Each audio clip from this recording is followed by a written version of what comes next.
เขาไม่อยู่บนสายข่าวแล้วเขาก็ไม่ได้ขึ้นมาอันนี้ก่อนแต่มันเกิดว่าคือเรื่องนี้เนี่ยเราอาจจะมีสมาธิเกิดกัน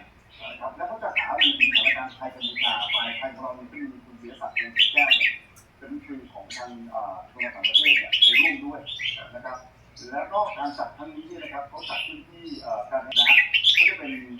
อนแบบเป็นประธานเป็นประธานอาเซียนแล้วจะกล่าวประชุมและจะมีการพูดคุยเรื่องนี้นะครับโดยท่าทีเนี่ยก็บอกว่าก็คือเรื่องราวของไทยกัมพูชานะแต่ว่ากัมพูชาเนี่ยจะพูดเหมือนกับก่อนนะเพราะว่าจะมีการจัดลำดับตามตัวอักษรกัมพูชาก็เป็นกองไก่ใช่ไหมหรือตัวซีว่าแคนตัวเดียวเขาจะขึ้นก่อนตัวซีเขาของตัวซีจะขึ้นที่หลังนะก็ต้องดูท่าทีของเขาว่าเขาจะว่ายังไงประมาณแบบนี้นะครับทีนี้ในการจับตามองนะครับทางไทยเองเนี่ยเขาก็บอกว่าเขาก็มีคุณทีของเขาอยู่เหมือนกัน